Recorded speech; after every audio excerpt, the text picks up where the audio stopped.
नमस्कार। आज हम एक बड़ी दिलचस्प कहानी के एक अंश पर नजर डाल रहे हैं। ये कहानी है ब्रह्म राक्षस उस वृक्ष के नीचे, और हम इसके दूसरे भाग उस वृक्ष के नीचे से एक छोटा सा हिस्सा ले रहे हैं। कोशिश करेंगे कि इसमें जो लोक कथा है ना, और उसका रहस्य, उसे थोड़ा समझें, परत दर परत खोलें।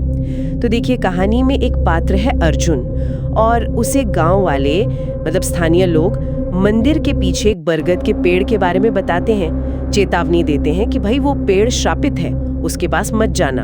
हाँ, और यहीं से बात दिलचस्प होनी शुरू होती है, क्योंकि लोककथा ये कहती है कि उसी पेड़ के नीचे एक ब्रह्म राक्षस को पवित्र मंत्रों से बांध दिया गया है। ब्रह्म राक्षस, ये शब्द अपने आप में भारी है।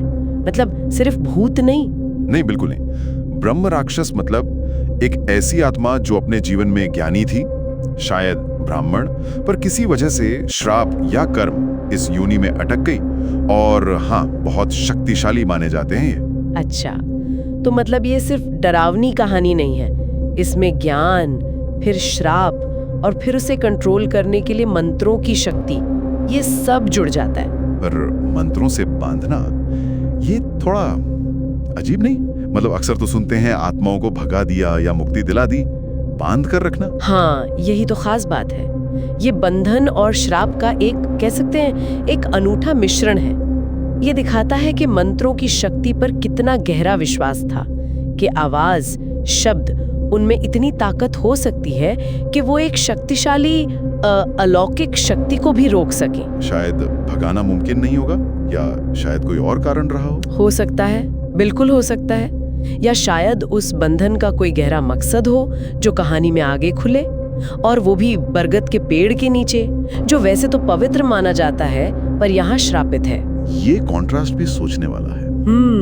और इसी श्राप और बंधन का नतीजा है कि जैसा कहानी में आता है, सूरज ढलने के बाद कोई भी उस पेड़ के पास फटकता तक नहीं। बिल्कुल, और ये सिर्फ कहने की बात नहीं है। लोगों के रोज के व्यवहार में ये डर साफ झलकता है। वो इलाका उनके लिए जैसे एक तरह का नो गो जोन बन गया है। हाँ, उनकी जिंदगी का हिस्सा बन गया है वो डर। हाँ, और ये डर तब और पुख्ता हो जाता है जब लोग अपने अनुभव बताने लगते हैं। कहानी के इसी हिस्से में जिक्र है कि वहां से अक्सर चीखने की आवाजें आती हैं रात में, और कभी-कभी तो आग की लपटें भी दिखती हैं। अच्छा, चीखे तो चलो समझ आता है, कोई फंसी हुई आत्मा है, दर्द में होगी, पर आग की लपटें पेड़ के नीचे, ये कैसे?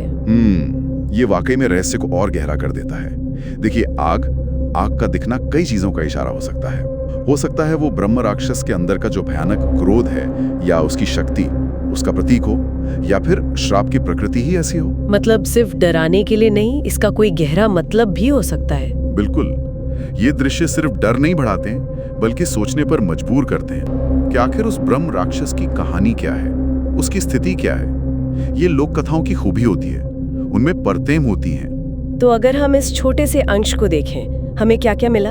एक शापित बरगद का पेड़, जो सिर्फ पेड़ नहीं, एक चेतावनी है।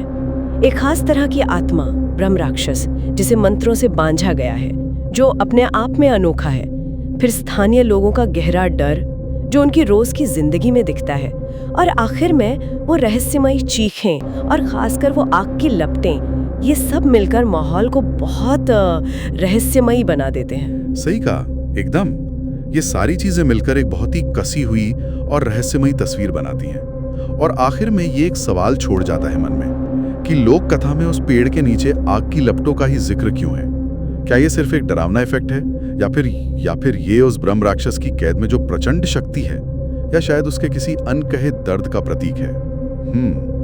ये लोक कथाएं अक्सर ऐसे ही गहरे सवाल छोड़ जाती हैं सोचने के लिए, है ना?